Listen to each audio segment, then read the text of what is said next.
네, 지금 시작하도록 하겠습니다. 2020년에 부산 초량 지하차도 참사가 있었는데 그러한 대책이 있고 국민권익위와 행안부의 조사와 대책이 있었습니다. 하지만 이러한 그 대책 중 예를 들어 강하천 등 저지대 위치의 지하차도 여부 이런 부분들이 충북도의 계획에는 반영되지 않았습니다. 충북도는 그 공문이 자연재난과로 들어와서 공유되지 않았다고 해명합니다. 그리고 지하차도 침수 대비에 충북도와 청주시의 그런 중앙수위 통제 기준이 다르고 서울 등에 비해서 느슨했습니다. 그리고 충북도의 기준상 지하차도 통제 기준에 4개 중 3개가 충족되었음에도 지하차도는 통제되지 않았습니다. 그래서 결국 이제 행안부 공문이 공유되지 않았다는 부분이나 세계 기준에 충족함에도 지하차도 통제가 실패했다는 부분들은 재난행정 시스템이 체계적이지 못하다는 것과 통제 기준 따로 그리고 계획 따로 즉 형식적인 재난관리가 진행되었음을 의미하는 것이고 이러한 현재 시스템은 실제 기준을 인지하지도 그리고 실행하지도 못하는 그런 결함을 의미한다고 볼 수 있습니다. 그래서 향후에는 이런 부분들을 또 밝히기 위해서 지하차도 통제 관련 계획들을 포함한 각종 계획들 관리나 운용 실태가 조사돼야 합니다. 그리고 위험의 파악과 계획 그리고 실제 대응에 이르기까지 그런 과정들의 어느 부분들이 깨져 있기 때문에 그런 막연한 추상적 규정으로 버려진 것이 아니라 실제적으로 왜 작동되지 못하는가에 대한 조사가 있어야 된다고 봅니다. 그리고 행안부 대책 중에서 그런 상황 전파 시스템 구축이라든가 이런 내용들이 있었음에도 결국의 대책들은 지하차도 자동 차단 방지 등 이러한 협소한 기술적 대책만이 부각되고 있는 그런 원인에 대한 면밀한 조사가 필요하다라고 보여집니다. 궁평이 지하차도가 청주시 위험 지역에서 제외됐고 청주시는 자신의 관할이 아니기 때문에 책임이 아니다라고 하는데 청주시 여름철 재해 우려 지역 79개에서 충북도가 관리 주체인 묵방 지하차도가 포함됐음에 비추어 볼 때 충북도의 그러한 재난 위험의 파악과 그런 계획들은 문제가 있다라고 볼 수가 있을 것입니다. 그리고 충북도를 비롯한 청주시와 관련 기관 모두 미호강 범람에 대해서는 사전 위험을 파악하지 못한 것으로 보이고 이외에도 각종 그 위험들이 제대로 파악됐는지 의문이기 때문에 조사가 필요하다라고 보여집니다. 그래서 앞으로는 각종 안전관리 계획과 매뉴얼에서 미호강 범람이나 궁평위 지하차도 침수 위험들이 어떻게 기재되고 어떻게 관리되고 실제에 어떻게 연계가 되는지 조사가 반드시 필요합니다. 그리고 위험 요소가 각종 대비 계획에 현실적으로 반영되었는지 그리고 훈련에 제대로 되었는지도 조사가 필요하다라고 보여집니다. 충북도는 3년 연속 행안부 선정 재난관리평가 우수기관으로 선정되었음에도 참사를 막지 못했는데 타 자치단체도 비슷한 상황일 것으로 추정됩니다. 그래서 이러한 부분들은 충북도뿐만 아니라 전체 국가 차원에서 반드시 점검이 필요하다고 생각됩니다. 그리고 현재 훈련은 사전 약속된 시나리오에 기반하는데 이러한 시나리오 자체가 현실과 괴리되어 진행되지 못하다는 점도 지적되었습니다. 이번에 충북도와 청주시를 포함해서 관련 기관들의 훈련이 실질적으로 재난 대응에 도움이 되는지에 대한 조사와 그리고 뭐가 부족한지 원인에 대한 파악이 필요하다라고 보여집니다.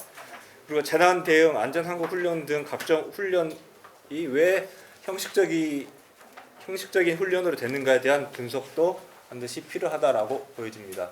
참사 이전에 충북성 공사에서는 제방 철거 없이 진행됐는데 이번에는 법적 근거도 없는 제방 철거가 참사의 사전 요인이 되었습니다. 사고 지역은 하천 폭이 좁고 범람 우려가 있기 때문에 각종 하천 기본 계획이나 관련 계획 등에 있어서 하천폭 확장이 계획되어 있었습니다. 하지만 2011년과 2018년에 입안된 계획임에도 2024년 현재까지 아직까지 추진되지 않고 있고 하천폭 확대를 전제로 한 교량 공사가 우선적으로 진행되다 보니 철거를 한 후에 있어야 될 일들이 이제 거꾸로 이루어지는 그러한 문제가 있었습니다.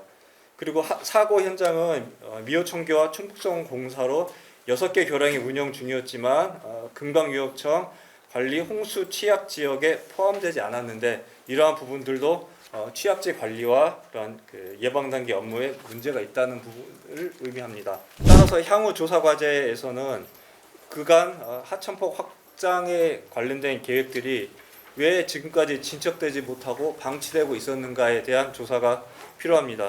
두 번째로 취약 지역에 6개 교량이 동시에 존치될 수 있었던 점과 이런 상황에서 교량의 허가가 타당하게 진행됐는지에 대한 조사도 필요합니다. 그리고 법적 기준에 미치지 못한 임시제방 설치의 허가나 그리고 홍수기 취약 지역 관리가 적정했는지도 조사가 필요할 것입니다. 세 번째, 집중호우 이후에 재난 대응의 활동의 문제에 대해서 말씀드리겠습니다. 7월 13일에 청주시를 비롯한 충북 일대에는 집중호우가 시작했습니다. 집중호우가 시작됐습니다. 하지만 충북도나 청주시의 재난대책본부 구성과 비상단계 발령은 서로 제각각이었고, 그리고 소방의 그러한 긴급구조통제단 마찬가지로 서로 따로따로고 제각각이었습니다. 그리고 저희들이 확인한 바에 따르면 각종 상황점검 회의나 비상대책 회의 등의 내용을 분석한 결과 방심하지 마라, 만전을 기해 달라라는 정도의 형식적 내용만이 발견되고 실질적인 위험 예상 지역의 예찰 활동이라든가 이런 부분들은 이루어지지 않은 문제가 있었습니다. 그리고 자치단체장 등 주요 관계자의 소극적 태도도 확인되었습니다. 결국 재난 상황에서 그리고 집중호우 상황에서 필요한 정보를 취합하고 적절한 조치를 내릴 수 있는 그런 컨트롤 타워 기능이 제대로 작동되거나 이행되지 못했고, 이 때문에 주민이 신고한 제방 붕괴 등 주 위험 정보조차 서로 칸막 행정에 막혀서 제대로 파악되지 못하고 시스템의 실패와 참사로 이어졌습니다. 그리고 7월 13일 이후에 각 기관의 대응 활동의 문제점 말씀드리자면, 집중호우 이후에 호우주의보, 호우경보, 그리고 7월 15일 참사 직전에 홍수경보와 미호청교 범람 위험 수위 도달, 이런 각각의 경보들이 내려졌음에도 수신한 기관이나 부서는 다들 그냥 심각하게 여기지 않았고 조직 전체에 공유되거나 제대로 활용되지 못하였습니다. 그리고 금광홍수통제소의 경우 미호청구 홍수주의보와 경보는 여러 기관에 전파를 했지만 가장 중요한 계획홍수의 도달 경고는 청주시 흥덕구청에만 전파가 되었습니다. 그리고 이를 받은 청주시 흥덕구청은 청주시에만 연락하고 청주시는 아무런 조치를 하지 않았습니다. 결국 제방붕괴 모니터링이나 침수 취약 지역인 궁평이 지하철에 대한 예찰 및 관리 활동 등 차량 통제도 마찬가지로 상황 관리가 부재하였습니다. 이에 대해서 그런 그 주요 기관들은 그런 실질적인 대응 활동이 문제가 아니라 이런 자신들의 차량 통제 기준에 부합하지 않았다는 정도의 해명으로 일관하고 있습니다. 그래서 집중호우 이후에 대응이 제대로 됐는지 밝히기 위해서 향후 조사 과제를 말씀드리겠습니다. 먼저 재난대책본부가 실제로 구성되고 운영됐는지를 확인을 해야 됩니다. 그리고 홍수주의보와 경보 등 각종 경보들이 어떤 부서가 누구가 받았고 그게 조직 내에서 어떻게 전파되었고 어떤 식으로 정보가 공유되지 않았는지 세세한 내용들을 확인해야 됩니다. 그리고 청주시 등은 선제적 주민 대피 조치를 했다라고 발표를 하는데 주민들 주장과는 배치되는 부분이 있기 때문에 이러한 부분에 대한 조사도 필요합니다. 즉 어떠한 일들이 있었는지 정확한 사실관계에 대한 조사가 필요하다고 할 것입니다. 그리고 금강 홍수통제소가 계획 홍수의 도달 경고를 흥덕구청에만 전파한 경우도 확인이 필요합니다. 그리고 네 번째, 제방 보관 기회 무상과 침수 직전에 골든타임이 방치된 문제를 말씀드리면, 참사 당일 새벽에 당시 임시제방 보강 작업이 시작됐는데 이때 제대로 적정하게 장비가 투입됐으면 참사 제방 붕괴를 예방할 수 있거나 골든타임을 충분히 확보할 수 있었다라는 것이 저의 결론입니다.